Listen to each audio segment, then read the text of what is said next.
Oke, selamat siang. Assalamualaikum warahmatullahi wabarakatuh. Ya, kita di sini dalam suasana yang cerah, kembali lagi dengan Lele 9 Farm. Ya, kita akan mencoba mengulik, ya, belajar dari maestronya. Ini maestro ikan tawar, air tawar ya. Ya, pembudidaya. Oke. Lele dumbo. Oke, ya, nantinya bagaimana penjelasan mengenai budidaya ikan lele, kita langsung ke beliau-beliau. Oke. Ya, baiklah. Assalamualaikum warahmatullahi wabarakatuh. Waalaikumsalam warahmatullahi wabarakatuh. Kita lele itu sekarang kalau di Bogor kita ada yang namanya program KRPL dulu waktu zaman Rahmat Yasin. Sekarang diganti KRP itu kawasan rumah pangan lestari. Jadi pangan itu yang berada dari misi pangan berarti kan dari mulai padi ya, padi. Tapi kalau di pekarangan itu jarang, makanya saya pakai yang mewakili pangan ada singkong sama talas ya, talas pangan, sayur, terus ikannya ayam, ayam lagi ayam dengan lele. Lele itu bisa dengan sekarang ini dengan kolam keluarga tuh yang pakai kolam terpal. Nah, jadi untuk kita budidaya lele itu kan yang paling utama adalah yang tidak lama, kualitas ininya nggak lama ya, yaitu bibit. Ya, kebutuhan utama bibit ya. Bibit lele. Bibit lele itu ya 40 hari atau ini kan udah ini, dan keuntungannya cukup lumayan gitu, karena satu ekor lele bisa menghasilkan sampai 25.000, di atas 25.000 ya. Nah, jadi kita makanya di sini kalian akan mengambil komoditi pembenihan lele dumbo. Nah, pembenihan sendiri kita bisa ada yang namanya pembenihan alami dan pembenihan yang sistem stripping, ada juga yang sistem hipofisa ya. Jadi makanya pada prinsipnya ikan air tawar gitu, dia bisa kawin apabila tadi suasana lingkungannya itu lebih nyaman dari kehidupan hari-hari biasa. Makanya di habitat alamnya ikan tuh musim kawinnya di awal hujan. Nah, di awal hujan tuh musim kawin. Dan ikan kawinnya tuh kawin masal, dan pembuahannya kan ikan semua ikan pembuahannya di luar. Jadi keluar telur dulu baru keluar sperma. Nanti campur air kan. Jadi makanya kalau ikan mas biasanya induk 1, jantannya 5 gitu ya. Dengan berat yang sebanding. Kalau jantan gini, jantan misalnya 2 kilo, yang ikan betinanya 2 kilo, yang indukan yang siap bertelur. Jantannya 5 ekor tuh 2 kilo atau 2 kilo on gitu. Jangan sampai di bawah ikan tuh misalnya ikannya induknya 2 kilo, jantannya 10 kilo mati. Karena dia nanti akan dibunuh. Jadi, makanya kalau jantannya misalnya dia bertelur, jantannya 2 kilo. Kita pakai jantan cuma 1 kilo. Nanti yang telurnya tuh yang busuknya tuh lebih banyak gitu. Nah, jadi makanya sebaiknya itu. Makanya kalau lele sekarang kita kebanyakan ya pakai sistem kawin suntik. Kawin suntik itu dengan pakai opaprin gitu. Kalau nggak opaprin, kelenjar hipofisa. Kelenjar hipofisa itu diambil dari yang paling yang universal adalah ikan mas. Ikan mas tuh kelenjar hipofisa ikan mas bisa dipakai ke seluruh ikan. Ibarat kalau darah ikan mas itu darah golongan O. Golongan O kan donor universal, gitu, kemana-mana. Tapi kalau di musim bukan musim perang itu harus masing-masing sama. Tapi kalau musim perang O itu bisa kemana-mana. Nah, jadi bisa pakai hipofisa, bisa dengan opaprin. Yang lebih gampang barangkali opaprin, walaupun harganya cukup. Ya, kalau pakai hipofisa untuk ikan sekilo bisa, 1 kilo 2 kilo. Misalnya kalau untuk betina ikan sekilo bisa donornya 2 kilo gitu kan. Nah, karena kalau di ikan tuh donornya kan bisa dimakan. Tapi yang jelas mau gede mau kecil tapi harus ikan yang dewasa. Nah, untuk mengetahui ikan dewasa itu kan yang awamnya rada sulit ya.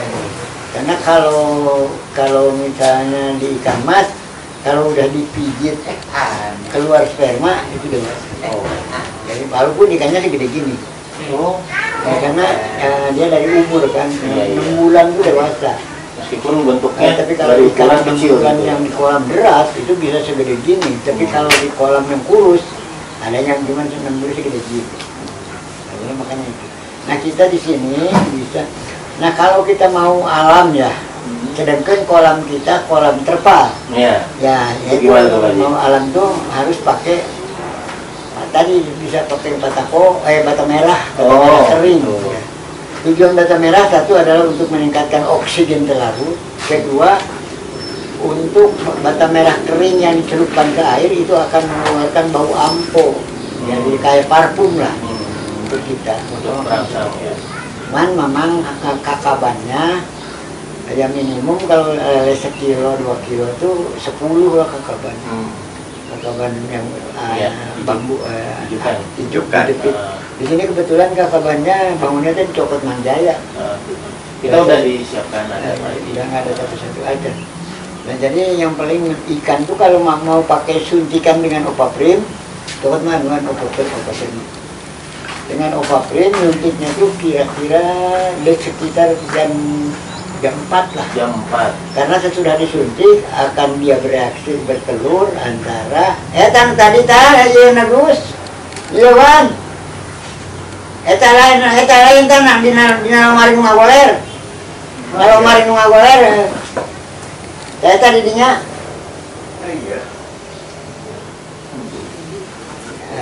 Jadi 10 sampai 12 jam. Ya, jadi ikan saya katakan tadi jangan sampai bertelur sebelum jam 12. Jadi kalau kita nyuntik jam begini kan kemungkinan bisa etanana lusur. Saya obat. Belinya di toko perikanan. Di toko perikanan lagi. 240 kalau misalnya. Tapi itu untuk banyak karena ini 10 cc. Iya. Kalau dipakai 0,2 jadi untuk 50 kg ini bukan. Jadi kalau misalnya ikan 2 kilo bisa 25 ekor kan. Nah, jadi kalau 25 kali nyuntik lah. 2 kali jadi berarti 10 lebih. Karena 2 ekor kan yang disuntik jantan betina, jadi 4 mili. 4 mili kalau 10 mili jadi sekitar 15 lah, 15 kali nyuntik. Tadi ada catatan, jadi bisa dibaca karena SOP-nya apa ya? Itu diktatnya udah merupakan SOP, jadi SOP kan udah merupakan tahapan kerja gitu ya, apa yang harus dikerjain langsung ada. Standarnya segitu ada. Segala macamnya ada, cuman tinggal kita ketelitian gitu ya, jadi dari ketelitian dari mulai yang paling kritis itu nanti di usia sesudah netes. Sehari 2 hari bawa kuning telur bawaan ada 2 hari habis. Jadi hari ketiga itu udah jadi larva. Oke, jadi kasih air telur. Masih dikasih makan. Telurnya diambilnya cuman yang kuning telur aja. Hancurin jadi air. Selain 3 hari atau 4 hari langsung cacing apa? Gitu. Cuman airnya tuh paling tinggi 25 cm di.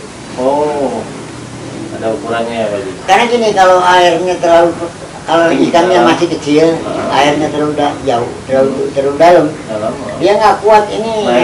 Padahal kan itu dia kan keluar tuh ngambil udara bebas, nggak kuat itu, biasanya kembung. Jadi makanya seperti itu. Dan dia lele itu kan fotokopi, jadi makanya sebaiknya pakai ada naungan untuk dia berlindung. Naungannya kalau yang gampang, kita yang paling bagus mah kalau mau daun pisang ya, daun pisang yang menjadi obat di samping ini pisang raja, pisang kepok, pisang ini kelutuk. Ceburin. Oh. Daunnya ya? Ah, Daun durian Buat pada nutup. yang paling bagus daun pinang. Daun pinang itu di samping pelindung, Dia juga obat. getahnya itu ada buat obat. Daun pinang. Pinang. Jambe. Kalau ikan cupang kan pakai apa sih namanya? Tapang. Pakai Iya, daun ketapang. ketapang ya. Ketapang itu obat. Oh gitu. Ketapang. Dan ketapang cuma jadi robak warna. Oh, robak warnanya. Daun ketapang tuh, daun ketapang ya, daun pisang tadi yang saya katakan, terus lagi daun jarak, Daun jarak. Ya. itu obat daun pinang gitu. Kalau di sini kan ketapang rada susah, jadi makanya banyakannya pinang.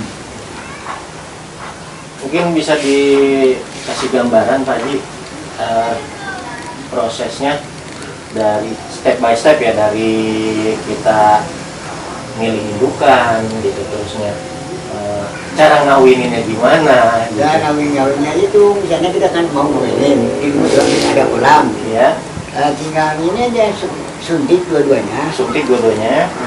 Jadi udah disuntik ya, harusnya kan udah disuntik tuh dipakai dipisah gitu ya, Oh, ada dengan scarf betul. gitu ya. Tapi dimasukin langsung juga nggak apa-apa. Jadiin satu nggak apa-apa. Tapi tadi, jadi kalau kita memperkirakan sesudah disuntik itu akan dia kawin 10 sampai 12 jam. Jadi makanya jangan misalnya nyuntik siang kayak gini. Karena Kalau jam Baru begini kawin. nanti akan kawinnya paling ini kan jam 12 jam misalnya, ini kan jam 10. Ya kamu jam 10 nanti kan jadi kalau sampai 10 malam. pagi, kalau misalnya jam 10 kawin, kita nggak lupa Nggak sampai hidup. pagi itu udah 7 jam. Udah 7 jam itu nanti pasti banyak jadi akan busuk karena tidak karena 7 jam itu udah nggak boleh ganggu. iya iya. Jadi Telurnya. makanya Telur nggak boleh nggak boleh. terganggu. Jadi harus boleh. itu harusnya jam 4, 4 jam 5. jam 4 sore. Artinya kalau misalnya kita udah ngawinin, terusnya bertelur, induknya Induknya kan diangkat. Heeh. Nah, Ya jadi kayak jangan pagi-pagi itu jangan kan nanti sampai- telur tersebut bekas dia bertelur, kan induknya kan mau mijak. Ya. Pasti kakaban itu akan banyak ini banyak lumpur Oh. nempel. Nah itu kan kalau pagi-pagi itu di ini dikucil-kucil. Jangan takut jatuh telurnya nggak gini-gini. Iya iya. Makanya tadi saya katakan kalau udah 7 jam tidak boleh digoyang-goyang, tidak goyang kan. Nah, itu makanya ya, usahakan lele itu dia beres bertelur itu jam 4 beres bertelur, nanti jam 6 baru 2 jam kan. gitu ya, nggak Iya, ini iya. kan. Istilahnya masih Nggak ada masalah. jarak jauh, waktu jauh Ya. untuk Makanya itu jadi nggak sulit sih, sekali 2 kali. Kalau asal jangan kalau petani dulu asal lele bertelur ikan bukan lele aja yang bertelur yang sebelum jam 12 udah buang katanya. ada prinsip gitu ya. Karena tadi kalau kita dibersihkannya nanti jam 7, dari jam 12 ini ada 1, 2, 3, 4, 5, 6, 7, udah 7 jam. Nah itu jadi udah telur ikan harus udah diem, tidak boleh diganggu, kita cuci. Artinya dari jam 4 ke kan 10 ya tadi juga Ya, 10 jam. 10. 4 sampai 10 jam itu 4 5 sampai 4, 5, 6, 7, 8, Jam 5 pagi. 10. Sebetulnya di sini udah jelas gini. Oke. Ini Jadi jam gitu ya.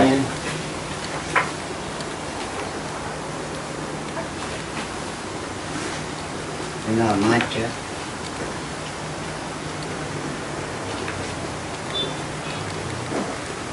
Oke, Pak Haji, kita lanjut aja. Setelah jadi, kalau anakan apa? Sudah jadi anak. Sudah jadi anak, ya kan? Dan atas Udah netes. Tadi dikasih makan 1 Ya. hari ya. Sesudah 2 hari ya. hari ketiga dikasih telur. Oh, gitu. Hari ketiga, keempat, kelima. Selanjutnya pakai cacing. Cacing sutra Lebih bagus. yang merah ya. Cacing sutra. Kendala saat Nanti kalau udah setengah bulan, udah sebulan lah, harus beli ayakan seleksi. Sortir. ya buat sortir. Karena lele itu nanti pasti Makan teman. gedenya nggak Gedenya bareng. nggak bareng ya. Yang makan temannya pasti lebih Jadi cepat makanya dari gedenya. mulai 13, terus ada 13, 35, 57, 79, satu set tuh banyak.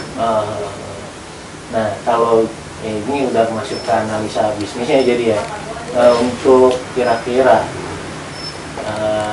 tadi apa saringan ya, sortiran itu Saya akan sortir. ya kan sortir, dapat trimnya di mana, belinya di mana, Di toko pertanian.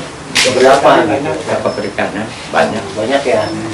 Kalau di sini mah daerah Parung, daerah kalau ini di Parung, Di Palung, iya, Parung. Kalau saya kan kalau mau lengkap mah belinya ke Parung. Tapi sekarang mah di sini udah banyak. Banyak. Di Saat Masang juga ada. mungkin ada Di saat itu banyak. banyak itu yang Yang jelas nanti kan ada istilah tadi kita mau kuliah di UNAS,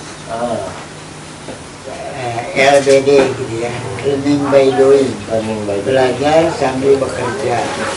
Nanti ada hal baru catat.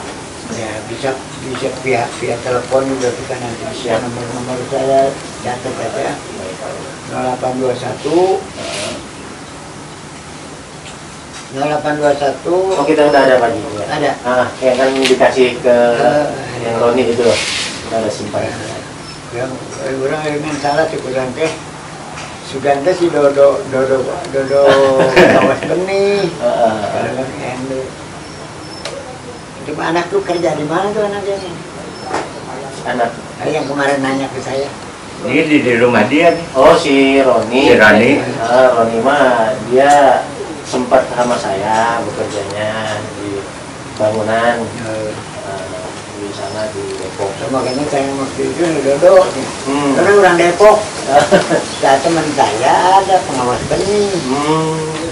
Makanya pas saya sebel. Anda nikah muda, buka kena saya nomor telepon. Saya ke Dodo mana? Baru teringat Endo.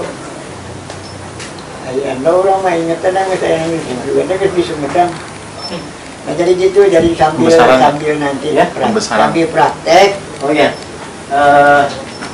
Nah setelah wijahan terusnya bertelur jadi anakan gitu ya. Kan ini yang mungkin agak kesulitan juga kita untuk pembesarannya. Ya, pembesaran. Jadi nanti anak makanan tuh ada yang tepung. Yang sebelum ke ini ada yang namanya Kiprofit F1000 yang paling kecil. F1000. Nah ini baru ke yang ini, ke yang granul kecil gitu. Min 2. F1000 dulu ada. Harganya tuh dulu mah udah lama sih nggak pakai. 5 kiloan satu pack karungnya itu 5 kilo. Tapi bisa beli keceran sekilo. Terus baru nanti naik ke yang granul kecil. Nah itu nanti, kalau dia Paragma, Endo tuh yang paling jago. Punya resep. Dia punya resep dari Israel tuh. Iya makanya kita di sini juga emang intinya sih belajar tadi dari pengalaman tentang budidaya. Insya Allah sih kalau misalkan ke Yama di Parang ke daerah Sunda. Dan mudah-mudahan sih nanti ke depannya ya mungkin Pak Haji Pak Wawan, Pak Jaka kita minta bantuannya buat bikin pelatihan atau gitu.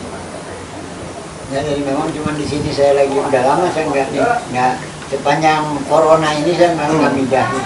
Kakak banyak udah pada hilang. Udah pada rusak apanya terpalnya. Iya. Lagian untuk pembesarannya nggak ada. Ya, air kita pantesan pengaruhnya di Manjaya ada anak lain aja ya. Nah itu saya cacingnya mahal 25.000 kalau mau dicat. 25.000 itu satu kaleng botan yang bulat. kecil. Iya. Bekas sarden yang bulat itu 25.000 dulu sama waktu nanam masih 10.000. Sekarang udah 25.000. Lah murahan di Jakarta kok. Oh, murah sana mah. Pak nobody di itu, jadi turunnya dulu mah hese. Atau di Cibubur beli kan 10.000 saliter wah. 1 liter 10.000, di sini mah 1 kalengkong botan. Ada di Citerup aja di situ di apa di Cimpaui. Susu kan itu buru. Banyak itu. Saya beli di Cibubur. Saya dulu suka ngambil di situ buat dibawa ke sini. Iya. Kalau masih tahun berapa ya saya ke sana. Mungkin Pak Alfon ada yang mau ditanyakan atau Pak Yugo? Kalau mau awet cacingnya tuh dipiara bisa. Iya. Cuman airnya harus ngalir. Ya, tetesan ya namanya. Iya, harus ngalir gitu pakai pompa. Kalau masa panen Pak, masa panen itu normalnya itu berapa lama itu? Kalau penggilirannya sebulan tuh harus Sortir. disortir. Berarti nggak bareng ya? Ya, nggak bareng gitu. Karena ikan tuh 20% gede duluan, baru nanti 40%. Jadi kalau kita beli bibit lele, kalau kebetulan bibit lele yang dapat yang terakhir itu gedenya lambat. Yang paling bagus yang awal. Jadi itu kan terkait dengan awal ya indukan ininya ya. Jadi biasanya kan lele mah ada yang masih segede untung, ada yang masih segede gini misalnya. Yang lain udah ada yang segede gini. Iya betul. Kanibal. Iya. Kalau kasih makan ya makan teman. Iya betul. Ya kayak gini aja ini bisa gitu ini. Cuman untung kalau di kita kan bukan di kilo dijual. Jualnya bread ya. Ya kan. Tapi kalau ibu-ibu juga kan alatnya nggak usah gede, kecil asal cinger, lincah. Kayak rokok saya nggak usah gede, rokok kecil tapi banget. Ya Ustaz, uang nggak usah miliaran, yang penting barokah. Kalau indukan Pak Haji, kalau sudah dipijah, berapa lama lagi dia bisa bertelur lagi? Bertelur lagi 3 bulan. 3 bulan lagi bisa bertelur. Dengan makanan cukup 3 bulan. Kalau indukan makanannya sama cacing. Makanan pelet sama aja kalau biasa. di rumah. Oh. Tapi kan bisa kalau misalnya pakai keong, gitu kan. Ya dia Ayam tiren. yang kalau deket misalnya penyembelihan ayam bisa dari sisa-sisa Ya. peternakan ayam tuh peternakan terutama gini orang yang tukang nyembelih ayam biasanya dia pelihara Ya, kolam lele. banyak Jaga ayam. makanan ini banyak makanan gratis dan lele dari makanan itu kan cepat gede karena dia kadar proteinnya kan gede. Makanya itu, jadi memang yang paling ini mah ya LBD tadi, learning by doing. Siap. Akan cepat bisa sekali 2 kali juga bisa lancar. Ya kita komunikasikan sekarang mah apalagi di itu sudah ada kan banyak. Tapi Pak Haji, kalau budidaya di tanah langsung sama di terpal gitu, kendala yang dihadapinya kira-kira apa tuh? Jadi bagusan yang Tanah. Tanah ya.